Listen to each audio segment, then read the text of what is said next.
Today is my first day of taking my bike out fully packed, and you can see it there in back of me. And so I figured I'd pull over in a nice tranquil setting and just show you what I carry on my bike. First off, here's my cockpit, and I've got a snack bag here. I don't have any snacks in it because it's a short ride. I've got a water bottle over here. My computer is right here, my cycling computer, and that's where I keep track of my speed, my distance. I got a light sticking up the handlebar bag.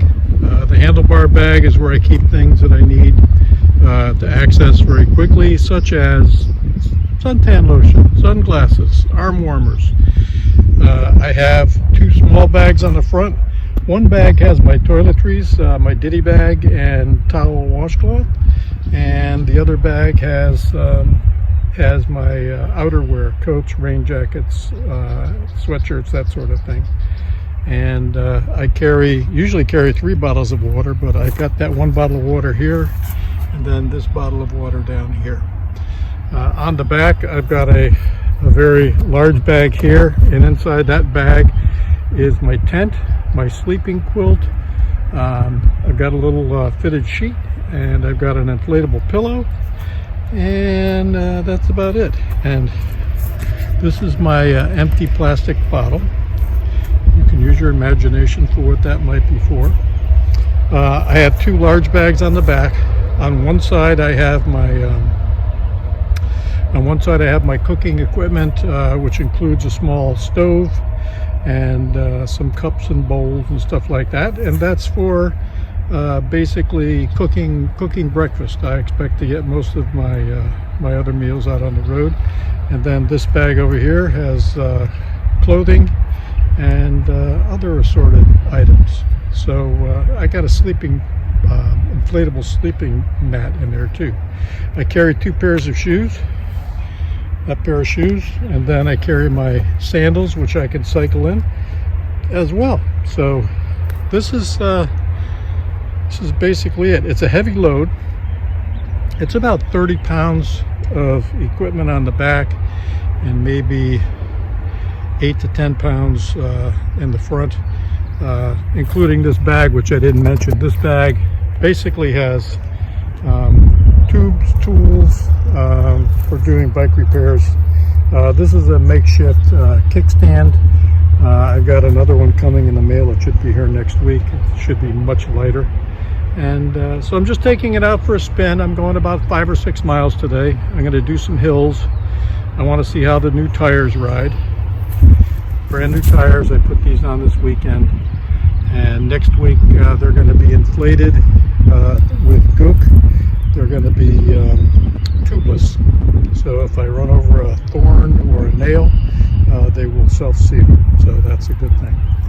And again, I think I've mentioned this before. This is a pinion drive bike. It's got a Gates composite cable, similar to what you have in your automobiles and on motorcycles. And all of the gearing is in here. A lot of people who look at this think it's a battery and this is an electric bike. No, it's all run by my legs. And of course we have a hub that generates electricity. So I have lights, and we have hydraulic disc brakes. How sweet is that? So this is it, and I'm going to get on the road and see how it all rolls. Well, I just got everything put back together after giving you the tour, and I'm getting on the main road here, and I'm going to do a short loop. I probably won't do more than 4 or 5 miles today. I'm going to do a short loop down the west coast and then back home. Wow! It's a Friday afternoon, so I'm taking the busiest part of the jaunt first. I'm going to be getting out on some country roads here in a little bit. Here we go. Let's see what it is.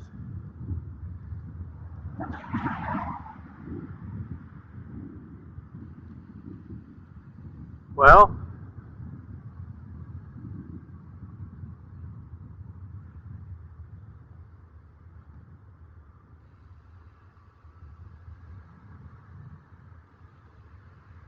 policeman, I think I'll just get out here and get in line. Uh-oh.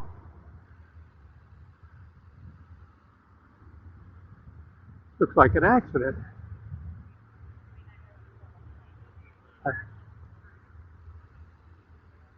And it was an accident. And here comes the fire chief.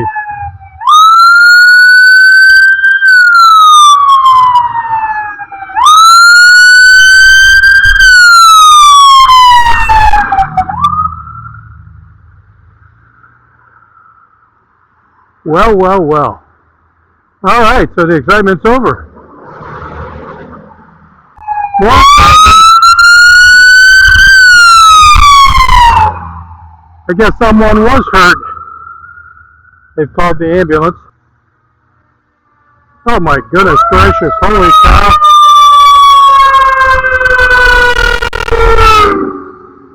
I didn't actually turn my camera on for all of this emergency noise. So I've gotten away from the heavy traffic and I'm on a lightly traveled country road. Except it is Friday night, so it may not be so lightly traveled. But anyhow, it's all uphill for the next couple of miles, and that's what I'm out here for. I want to see how this thing rides. When I took my bike to Maine, I had a similar setup, except I had way more weight in the front. I've lightened it up in the front so the steering is a lot more responsive.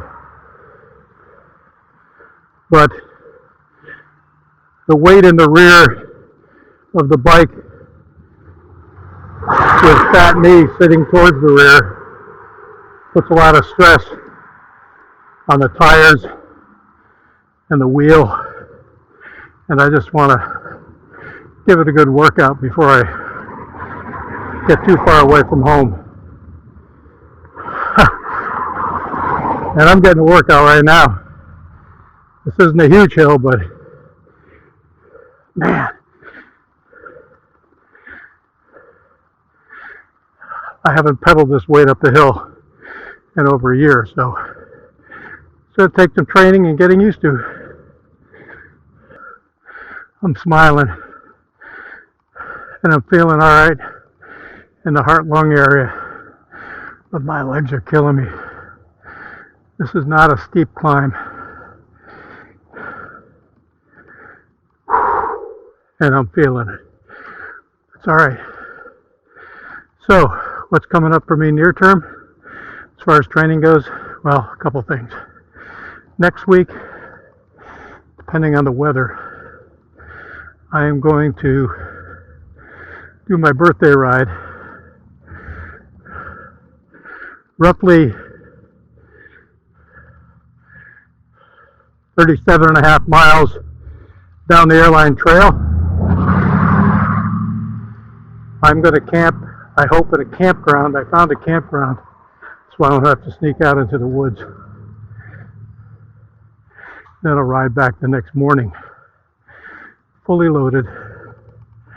But that shouldn't be bad, because airline trail is on a old rail line, and they don't have any steep grades, so that's good. But I do need training on steep grades. And so, somewhere right around Memorial Day, I'm going to travel to Massachusetts, and I'm going to climb Mount Greylock. Huge mountain, huge climb, so I've got a lot of work to do, a lot of training. So, that's what's coming up. Hello!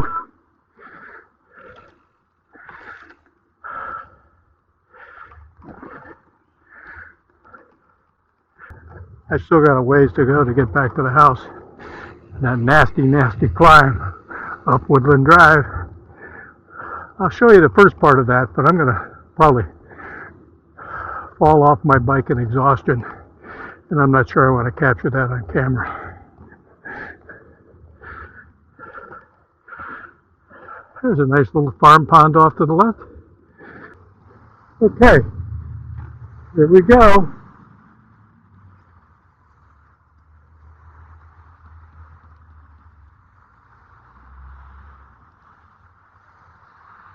Woodland Drive, the bane of my existence. I can't go for a ride on my bike from home without returning to this flippin' hill. So I'm going to smile and hope that everything works out. But I think I may not be able to push this weight up this steep hill without killing myself. I could probably do it, but oh God. Hairpin turn, sort of, and then it gets even steeper. For those of you who think about such things, there's one area here where the grade is about 13 or 14%.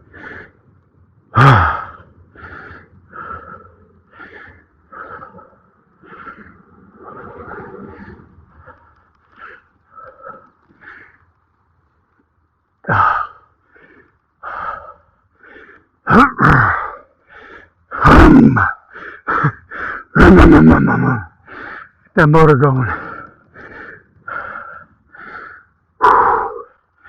Yep, here it is.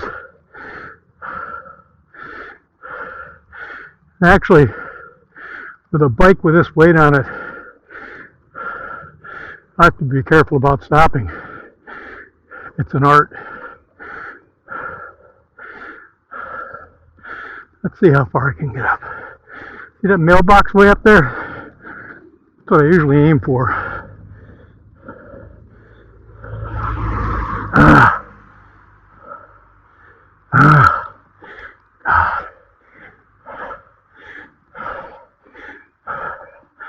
I'm weaving all over the place. Okay, that's it.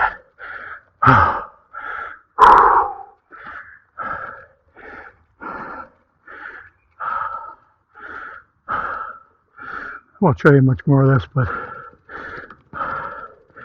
this is a hike-a-bike.